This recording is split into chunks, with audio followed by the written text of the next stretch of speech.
that as social media becomes more and more prevalent in political discourse, reaching an apex probably with this past election, companies are going to be looking to deceive you. Sock puppet accounts will be created. People are sitting in offices right now operating multiple accounts on Reddit, accusing everyone else of being the shill.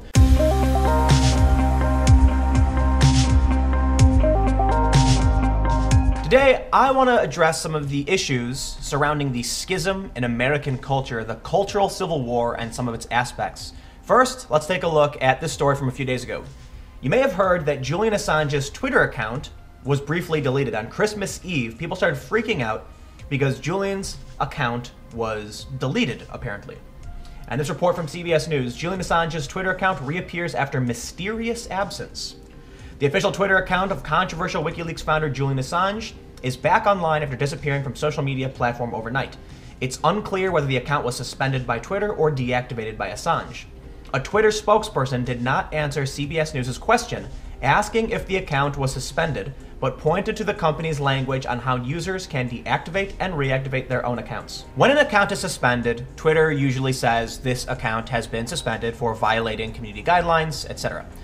When Julian Assange's account disappeared, it didn't. It just simply said this page no longer exists. So a lot of people were speculating that his page was in fact deleted, but you may also remember when Donald Trump had his account briefly deleted, it also came back as no longer existing, not the message that it was suspended. It was the same message we saw with Assange.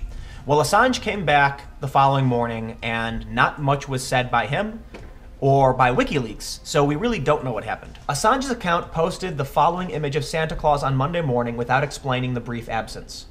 And you can see it's just Santa looking at WikiLeaks with the good and bad list, and he's taking names down. Another account claiming to be Assange's alternate handle said Twitter deleted the official account ahead of a blockbuster story he's preparing to break.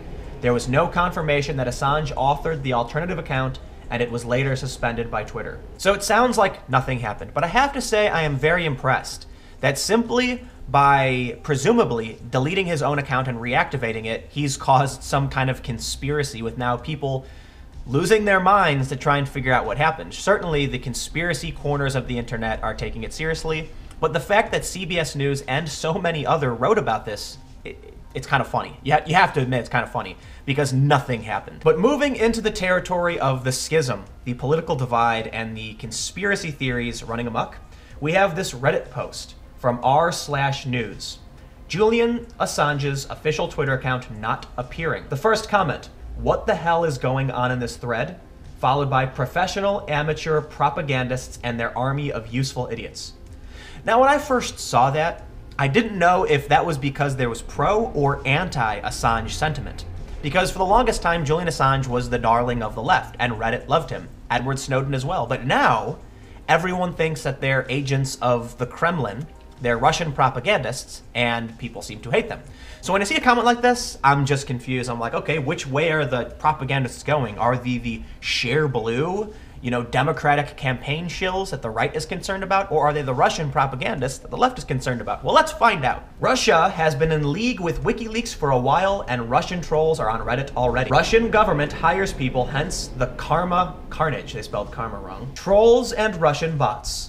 I honestly can't even tell them apart by this point. The Russian trolls are out in full force. It seems Reddit is falling into the same trap that Facebook and Twitter have. A parent comment says, wow, almost every comment here is being downvoted to hell. Nothing to see here, folks. Move along. Okay, so the top comments on this thread are all claiming there's a Russian conspiracy, that the Russian trolls are downvoting them, keeping in mind they're the ones who have the most upvotes, so it's kind of strange. Let's go down to the bottom and look at the comments that were downvoted. Julian Assange saved the US from Hillary demonic murderous Clinton. You should all be thankful for what he did exposing that unstable...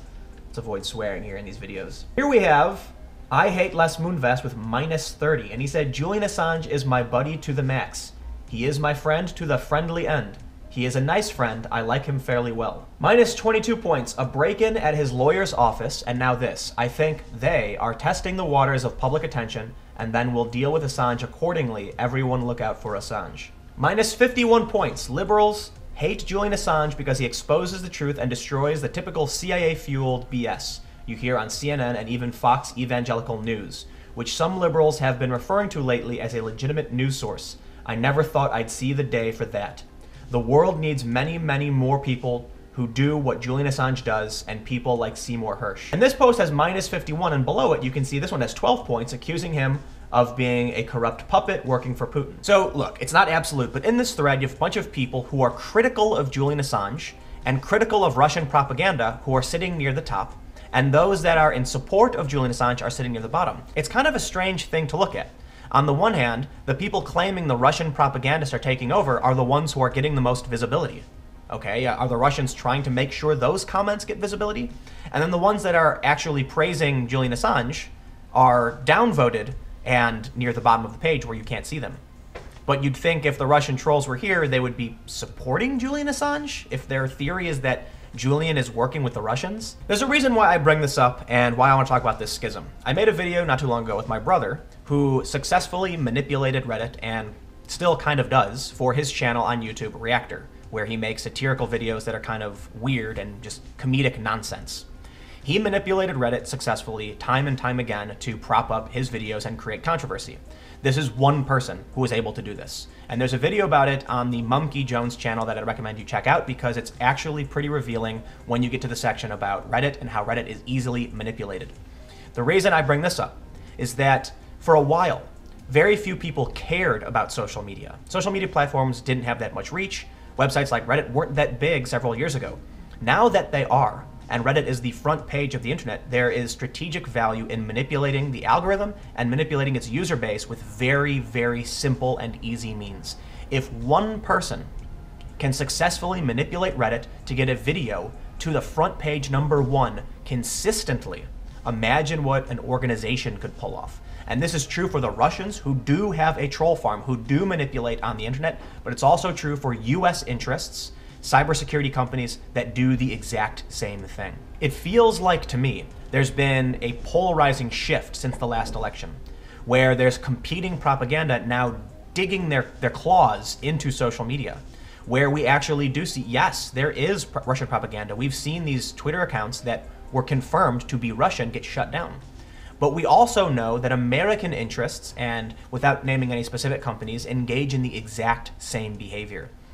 When I go to Reddit, when I look at these threads, these comments just seem so out of place, so out of touch with the average person, it's shocking. But what you need to understand is that when someone goes to a Reddit thread and the top comment with hundreds of upvotes, or if there's a post with hundreds of upvotes, has a certain tag or pushes a certain opinion, a lot of people just want to be a part of the hive and will agree with it if they think it's popular.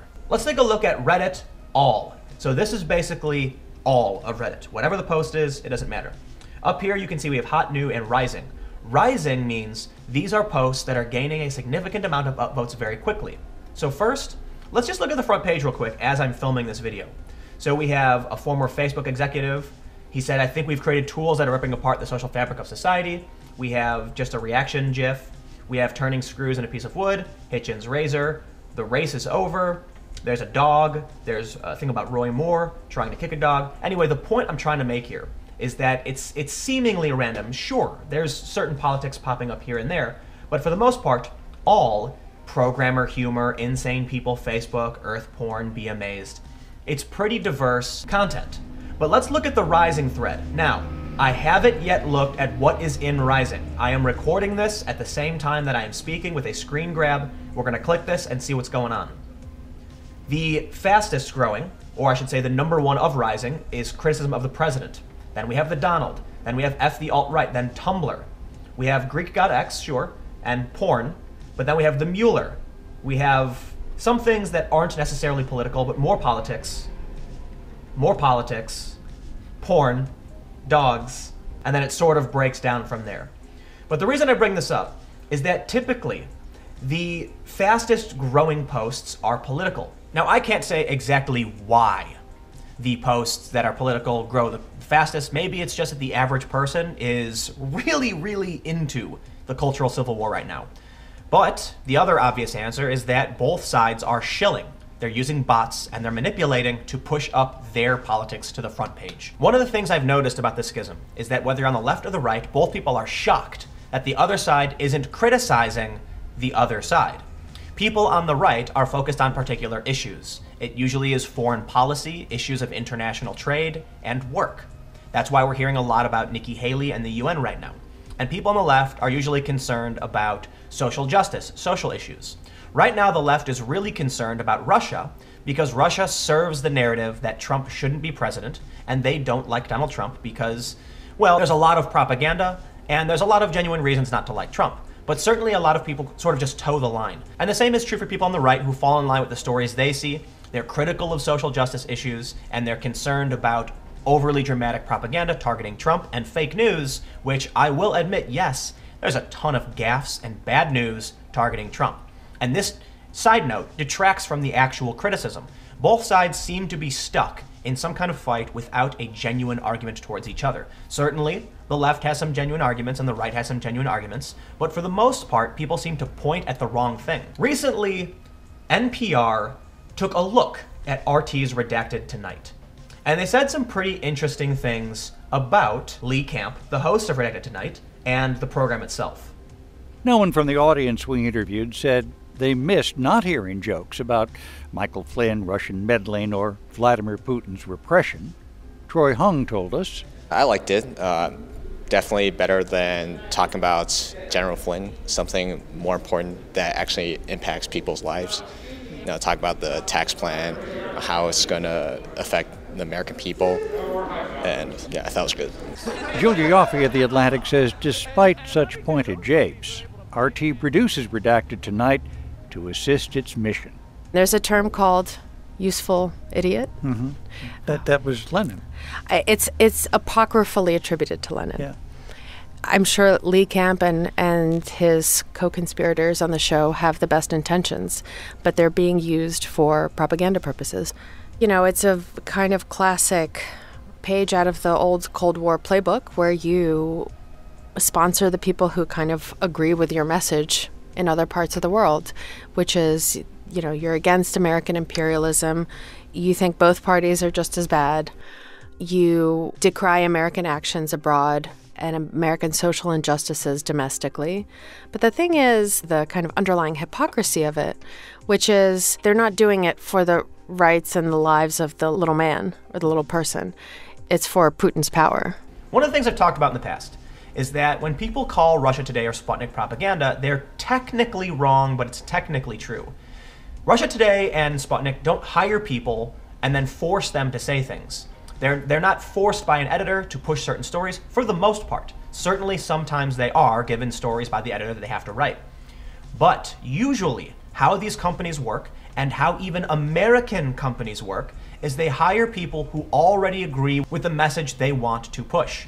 Lee Camp is a left-leaning, anti-imperialist, anti-war, critical of the big banks. He's an activist, and he's a political comedian and commentator.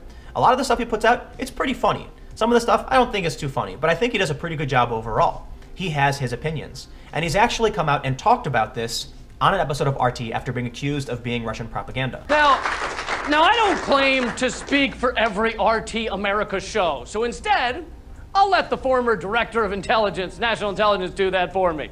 He proved RT America is weaponized propaganda in a report this year, which included such stunning allegations as RT broadcast, hosted, and advertised third-party candidate debates. What? The third-party candidates? The third-party candidates were allowed to speak their minds? Jesus Christ! What's next in the Russians' mission to crush America? If third-party candidates are permitted to speak out loud, what if Americans hear them? The analysis continued. RT's reports often characterize the United States as a surveillance state and allege widespread infringements of civil liberties, police brutality, and drone use. So, the truth? But worst of all, this is unforgivable. RT apparently alleged Wall Street greed. Where is RT getting this shit? I wanna see some dude wearing like a suit in a congressional hearing go, Lee Camp says the president of the United States, one Donald Trump, is a pathetic walrus-like pile of fascistic diarrhea who would qualify as a psychopath, except that psychopaths, by definition, have an IQ over 70. As you can see from Lee Camp, he is not a fan of Donald Trump. He is a lefty, he's critical of the administration, he's critical of Donald Trump, he's critical of war. And so this narrative that Russia is propping up Donald Trump isn't technically true, but it's also not technically wrong. Look, Lee Camp pushes out ideas that are critical of the United States and in effect could help adversaries of the US. But that doesn't mean he's acting as an agent of the Kremlin. It is possible he's technically a useful idiot, but the argument can be made in the inverse. Lee Camp could just argue that people who aren't criticizing these things are shills for the corporatocracy or for the American imperialist state. It's just a matter of perspective, and he wouldn't be wrong. You have people on the left who are so concerned that people like Lee Camp aren't constantly criticizing Russia. And you have people like Lee Camp who are concerned that people on the left aren't constantly criticizing American imperialism. But Lee does talk about this. He brings up how there are corporate overlords and how people who dare criticize them are seen removed from their positions at these news outlets. But that's a bit of an extreme perspective for me. In my opinion, when people get removed from companies, yes, sometimes politics play a role, but usually I don't think it's a great conspiracy. I think it's just about making money. If someone is critical of the United States government, they're going to offend a certain group of people. So you need to chill out. You need to be very tame and tepid if you want to survive on these big networks. And that's why a lot of critical opinion and useful information don't make it to these shows. And that's why you will see people like Lee Camp be very hardcore in his political commentary on Russia Today. When you look at RT, when you look at NPR, you can really see this schism. When you hear these people just in an exasperated tone, so shocked that someone like Lee Camp wouldn't be aware they were a useful idiot, you can see their perspective. And the same is true for Lee Camp when he looks at them confused saying, but I'm talking about the truth. I hear the exact same thing from people who talk to me. People who are dug into their tribe. They can't understand why someone would criticize their side. Sometimes people who actually align in a certain direction are critical of it because they want to improve it, and sometimes people oppose it and will go for the throat and do whatever it takes to destroy it. The important takeaway from all of this is that, for one, there is a divide and it's getting worse. People can't see the other side anymore. And the longer this goes on, the harder it will be to bring people together. But also keep in mind that as social media becomes more and more prevalent in political discourse, reaching an apex probably with this past election, companies are going to be looking to deceive you. Sock puppet accounts will be created. People are sitting in offices right now operating multiple accounts on Reddit, accusing everyone else of being the shill, accusing everyone else of being the Russian agent. And yes, Russian troll farm employees are sitting in an office right now doing the exact same thing in the other direction. I have lost faith in so much, especially Reddit. If Reddit can be so easily manipulated, if it is so easy to populate fake accounts on Reddit, you have to realize that none of these opinions you're seeing in the comment section are probably true, and they're probably just special interests pushing a narrative. So let me know what you think in the comments below. We'll keep the conversation going. This is a discussion about the schism, the dichotomy, who is right, who is wrong, or are we all just being manipulated? So again, comment below. If you want to support my work, you can go to timcast.com/donate. Give whatever you'd like or give nothing at all. My videos are always free and available every day at 4 p.m. And if you want to follow me, I'm on Twitter @timcast for breaking news and live streams from around the world. Make sure you subscribe to my second channel in the description below. That's a backup channel, and it's also a place for more personal commentary on things that matter a lot less. So that being said, thank you all so much for watching, and I will see you all tomorrow at 4.